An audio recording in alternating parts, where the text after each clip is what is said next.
Exemption Permit holders who haven't successfully migrated to alternative visa system now have a month to remain legally in South Africa. But there's still several court rulings which have to be made regarding people living under the ZEP. The deadline is at the end of the month now. People have just that 30 days to wrap up their affairs in South Africa and head home. Gavin Kraut is an immigration lawyer at Kraut Attorneys. Gavin, good afternoon to you.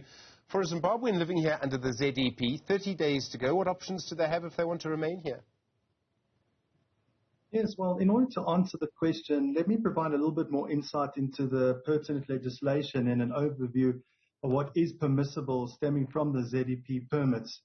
So as you're aware, the Minister of Home Affairs is not extending the ZEP permits by allowing for such class of foreigner to apply for a visa in terms of the Immigration Act with enabling legislation.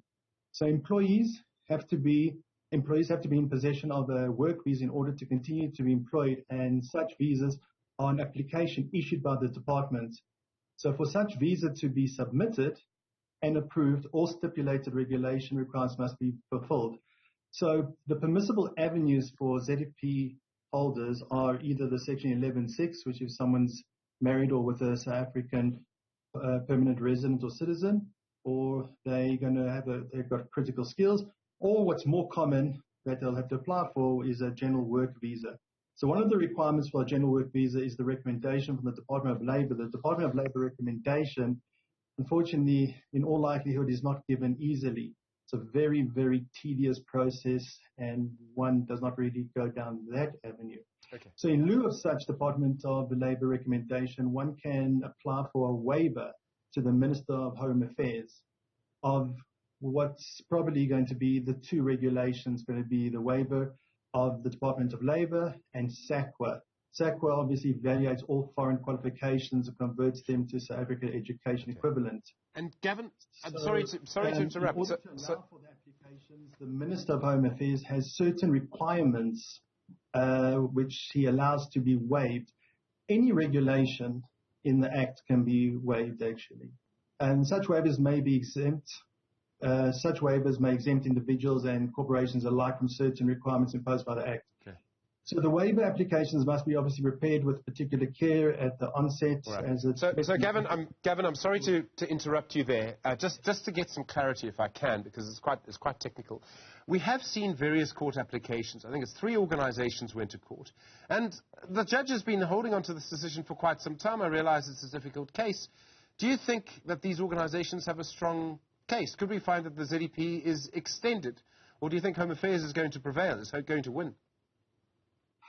Well, one of the main points that the case is premised on is that the minister took the decision without any form of public consultation process.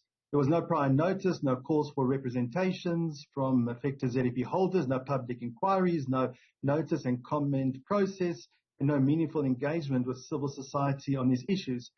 So if one looks at it from that angle, I think there is a strong likelihood that the judges will will basically remit the matter back to the first respondent, which is the Minister for reconsideration, following a fair process that complies with the requirements of Section 3 and 4 of the Promotion of Administration Justice Act, and pending the conclusion of a fair process and that the existing ZEP shall be deemed to remain valid.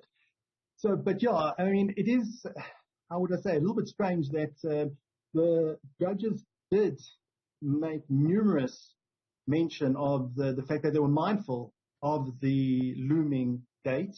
And so one would have thought that there would be an outcome or a judgment by now. So I do agree with you. It is a point of concern.